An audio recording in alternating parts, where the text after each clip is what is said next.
to start every video. Not my finger! You can't fuck with me, son. Alright, I was gonna try to do a quick thing after work, just something to just try it. And I wanted to see what this thing's gonna look like lowered. So, to help me better justify doing the process of actually notching the frame out and doing all that jazz. So, I already pulled those bolts out, and I'm gonna pull this last bolt out, and I kinda wanted to film it just to see what it does. I mean, I thought I should just pull out the freaking camera, so here we go.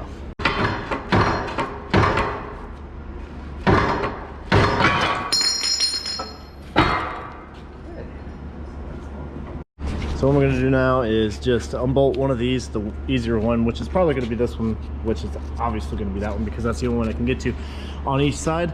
And then I'm going to pick up and get it off of the jack stands and then lower it down and see how far we can go.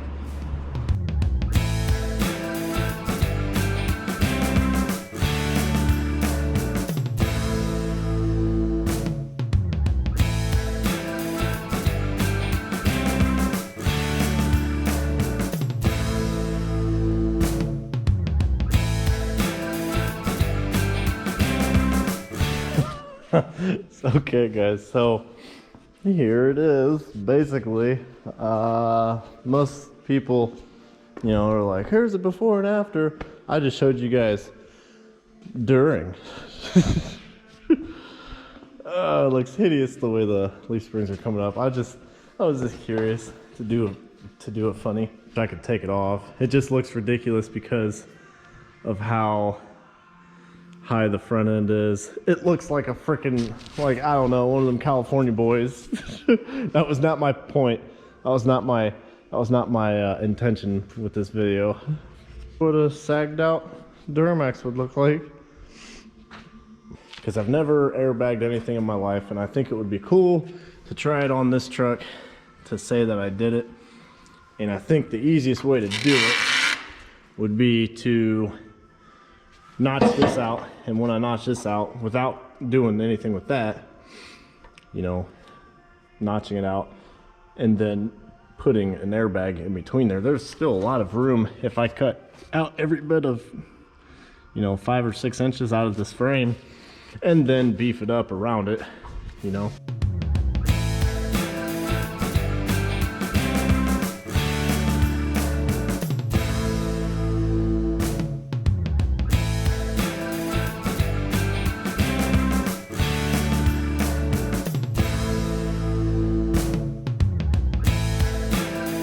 Basically now what I'm gonna do is lift this sucker up.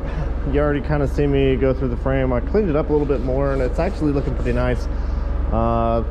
There's still a lot more than what I think is left in there, so I think what I want to do next is lift this back up, lift the frame back up, and then clean it some more, clean it better around where I'm going to brace it up with each little channel of tube, you know.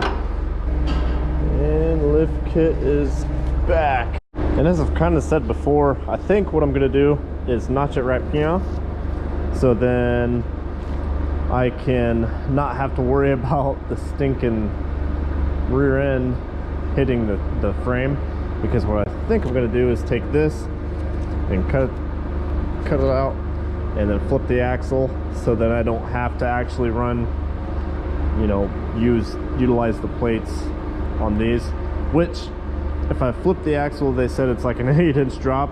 That's pretty severe. Also, I'm not going to do the purchase yet. If I flip the axle, I'm not going to do those, and I'm not going to do those. I will probably replace these with some good ones, like some better bushings.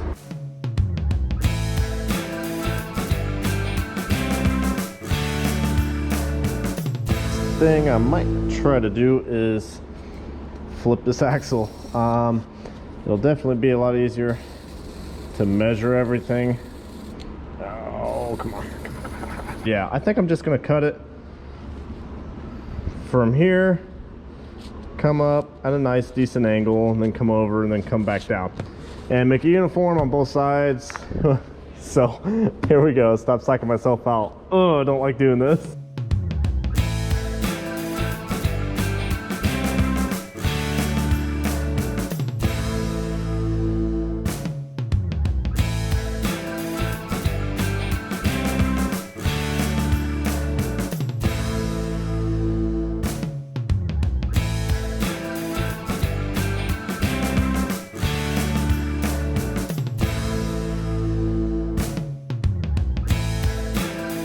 Probably flip this Betty over and see what I got to do to just cut these off.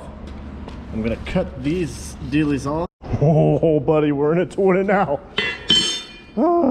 I'm either gonna completely love this setup or, like Dan said, completely hate it.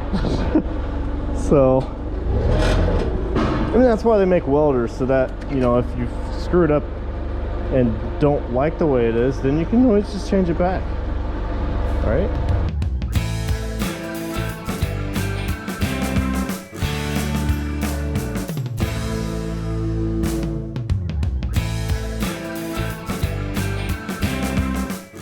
So here's my dilemma. I